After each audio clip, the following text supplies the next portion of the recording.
그 12번째 이야기, 남쪽으로 가겠다며 북쪽으로 간다. 하늘은 성인을 통해 인간이 인간답게 사는 길을 가르쳐 주셨고 그것은 바른 길이라고 이야기된다. 물론 맞는 말이지만 그것은 바른 길이기에 앞서 인간이 이 세상에서 바라는 참 행복을 이루는 길이라는 점이 강조되어야 할 것 같다. 올바름이 인간을 궁극적으로 평안과 행복의 길로 이끌지 못한다면 바른 행위는 우선 그 존재의 가치를 잃을 것이기 때문이다. 사람들이 꿈꾸는 행복이란 결국 건강과 마음의 평화로 귀결될 것이다. 그 무엇을 준다 해도 이 두 가지를 상실하면서까지 얻고 싶은 것은 없을 것이다. 악인의 마음의 평화는 없다.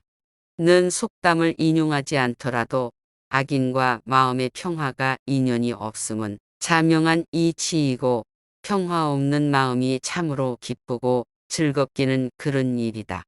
그런데 학자들이 실험을 통해 연구한 바에 의하면 우리가 괴로워하거나 화를 내고 미워하며 악한 감정을 가지면 몸속에서 병균에 대한 저항력을 약화시키는 유해 물질이 배출되고 편안하고 즐거운 감정을 가지면 병균에 대한 저항력을 증가시켜 주는 등의 이로운 화학물이 생긴다는 것이다.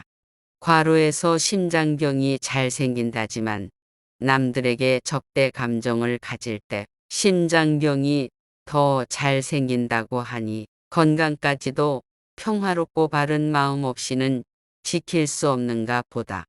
이 국리 저 국리다에 보아도 사방팔방을 다 찾아다녀도 인간을 지극한 평온으로 이끌어 주는 것은 바른 생각, 바른 생활밖에 없다. 하늘은 우리에게 바른 길을 가르치셨다기보다 행복해지는 길을 가르쳐 주셨다고 보아야 할 것이다. 가르쳐 주셨을 뿐 아니라 각자에게 양심을 주어 끊임없이 깨우쳐 주고 계신다.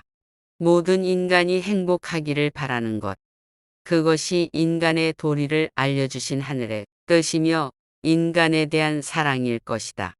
마치 부모가 자녀의 행복을 바라며 이것저것 세상 사는 법을 가르쳐 주듯이 뻔히 그 길을 보고 듣고 배우면서도 인간은 스스로 생각해 내었다는 행복의 길로 달려간다.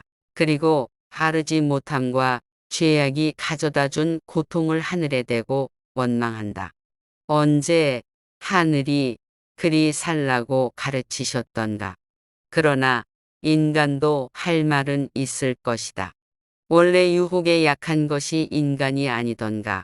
인간 본능이 그런 것들을 즐기도록 창조해 놓으시고 이제 사람에게 그 책임을 물으실 것인가. 허나 따져 보았자 어찌할 것인가.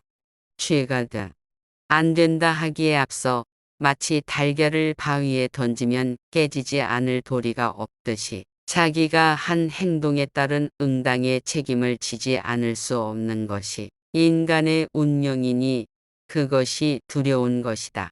진리에 대해 우리가 표할 수 없는 최대의 경의는 그것을 실천하는 데 있다는 말이 있다.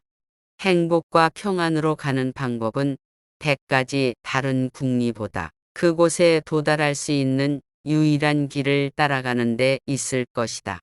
남쪽으로 가겠다는 사람이 북쪽으로 향해 난 길을 걸어갈 리 없다. 그것은 너무나도 엉뚱하고 우스운 일이다. 그러나 실제 우리가 사는 세상에선 이렇게 말도 안 되는 일들이 비일비재하다. 세상에 알려지고 보도되는 온갖 험악한 일들, 부조리, 부정, 그 일을 꾸민 사람들이 그로 인해 겪게 되는 수치와 고통들은 모두 하늘이 가르쳐 주신 길에서 행복을 찾지 않고 스스로 고안해 낸 길에서 복을 찾아보겠다고 나섰던데 대한 결과일 것이다.